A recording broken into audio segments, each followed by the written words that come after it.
As the response to HMNZS Manawanui continues, Defence Minister Judith Collins is flying out to the NATO Defence Ministers meeting in Brussels, with New Zealand invited to attend alongside Australia, Japan and South Korea. The Minister is here this morning. Tēnā koe, good morning. Oh, good morning, Jack. Why would NATO invite New Zealand? We're part of the IP4, which is, as you've noted, is Australia, South Korea and Japan and us.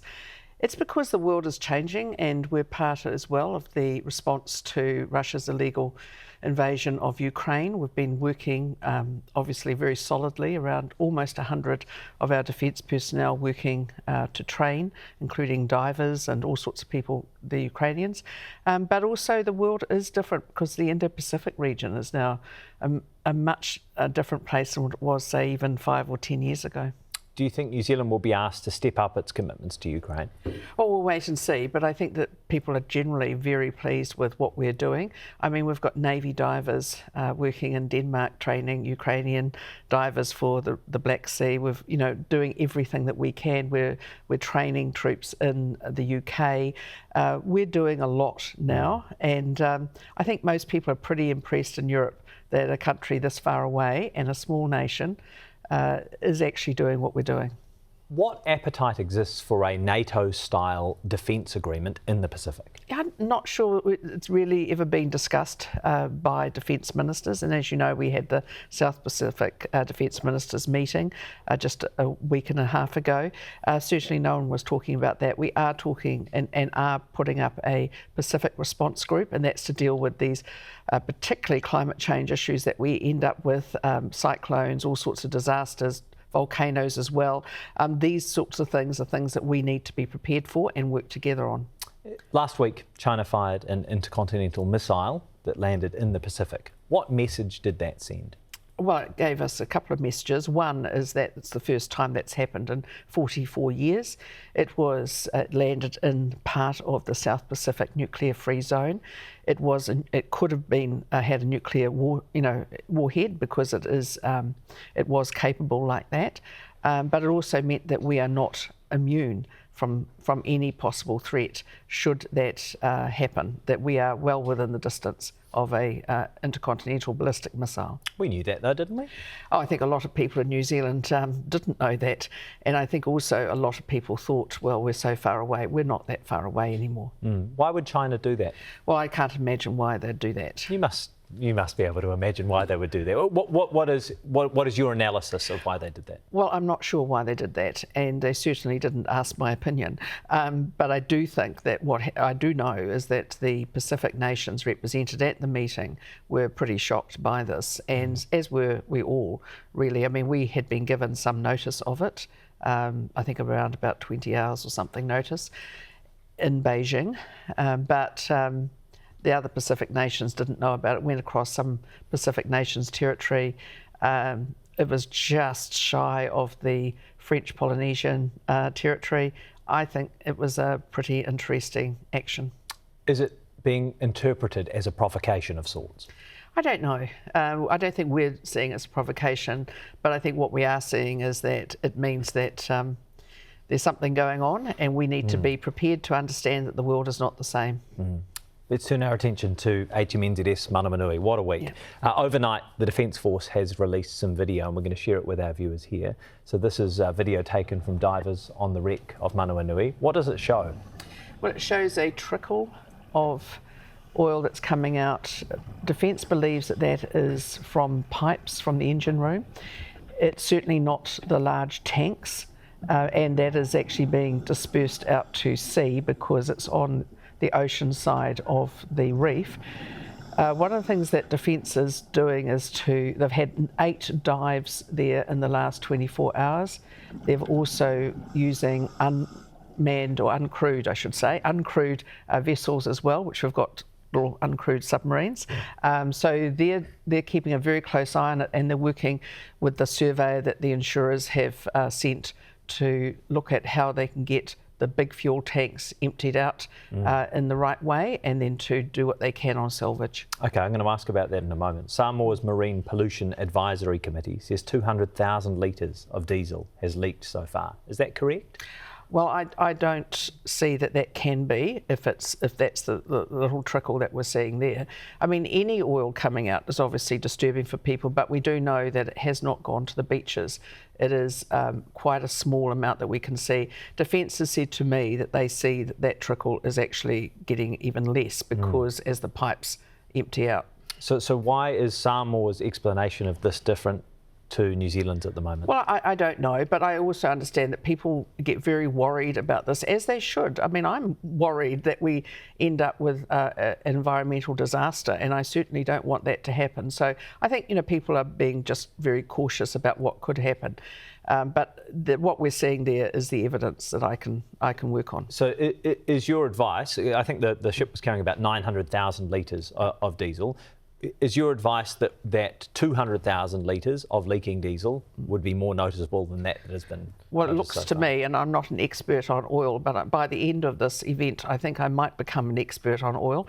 But no, I think what we're seeing is quite a small amount, but it is still concerning because people worry. They've seen disasters, and they don't want to see an environmental disaster, and nor do we. So when might the fuel that remains in those big tanks be pumped off? I think as soon as it can be done safely, and that's why the surveyor has been working for the last 2 days with Defence. I mean, the insurers have sent the surveyor in. These are the experts. I mean, we're not experts in removing oil from the bottom of the reef, but it is important that we have the experts doing it. Right. Why is the insurer leading it? Because that's the way it works with insurance.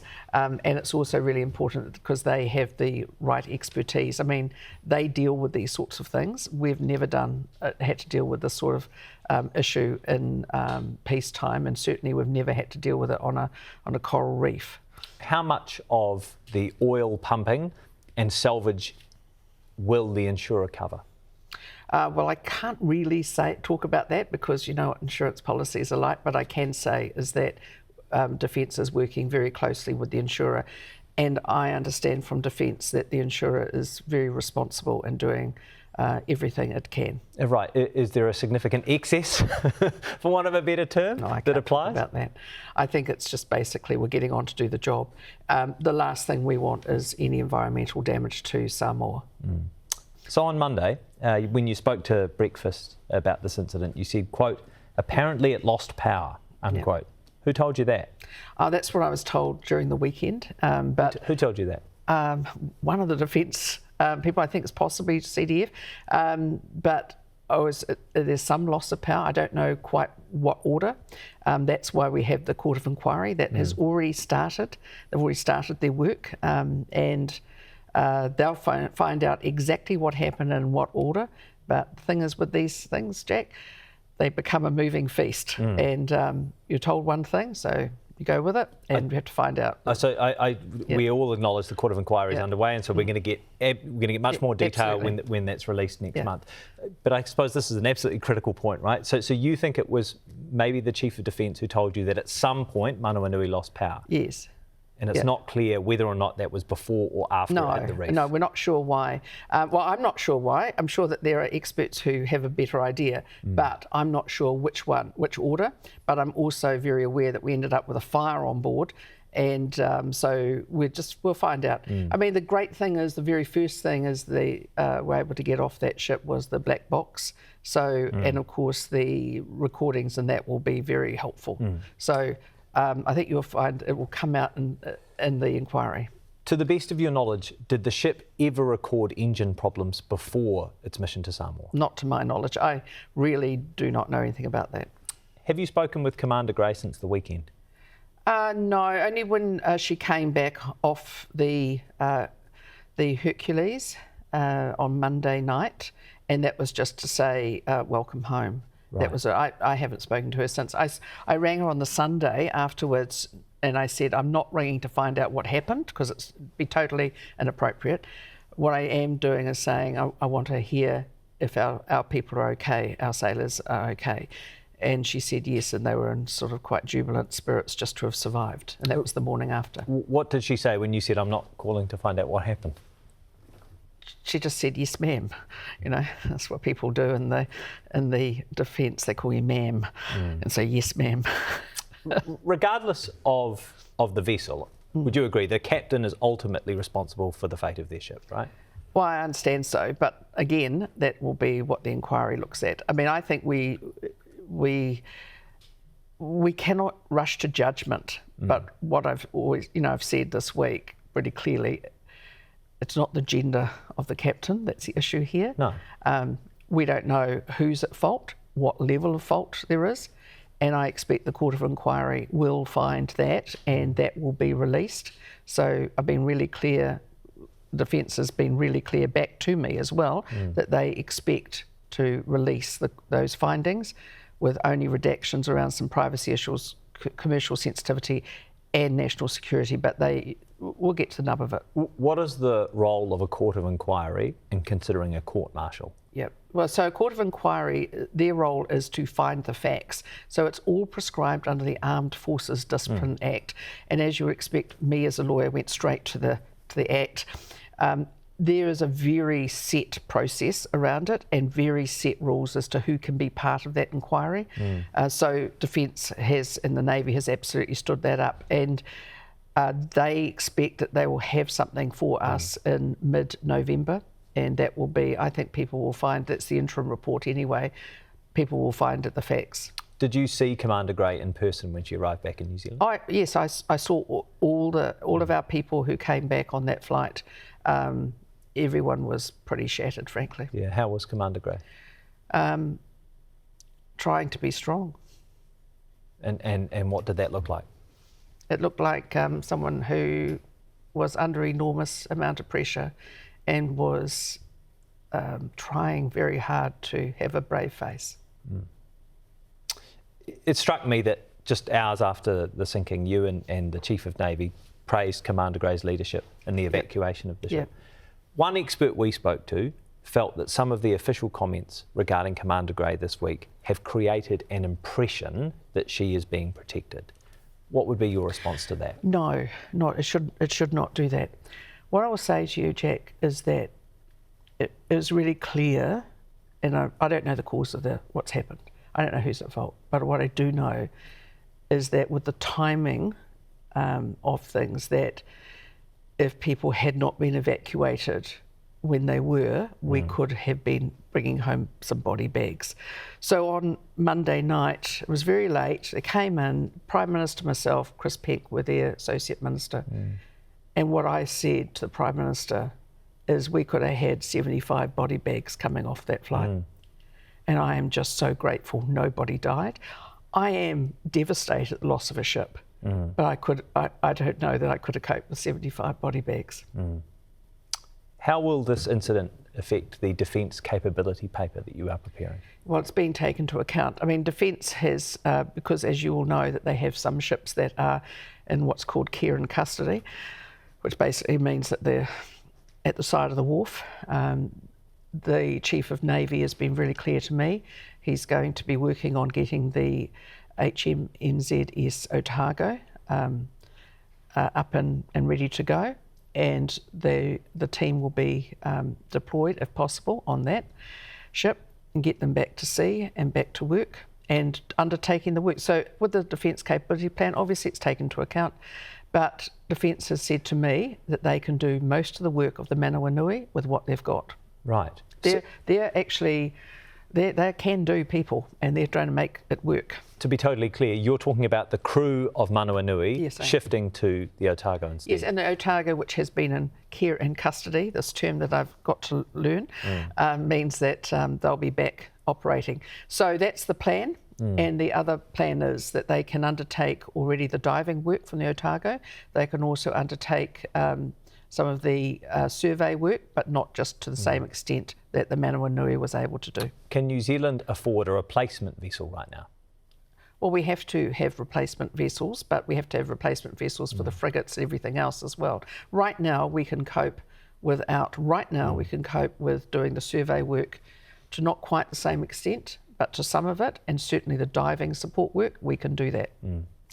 The last time we spoke, a few months ago, our Air Force 757s had just broken down again. When you consider the overall state of our defence assets, what is the capability gap between where we are now and where you think we need to be for the changing world you described at the start It's of a the very interview? significant gap.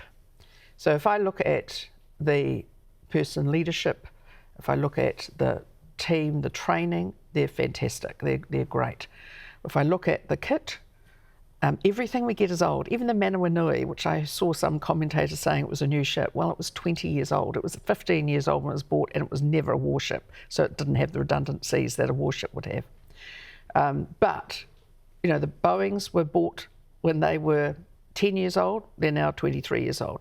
Everything, we always seem to buy old, and we wonder why they break down. But the Boeings have, to be frank, I don't want to jinx anything, fingers crossed, but you know, in just the last few months, they've been active, very active, and they've been, fingers crossed, really good.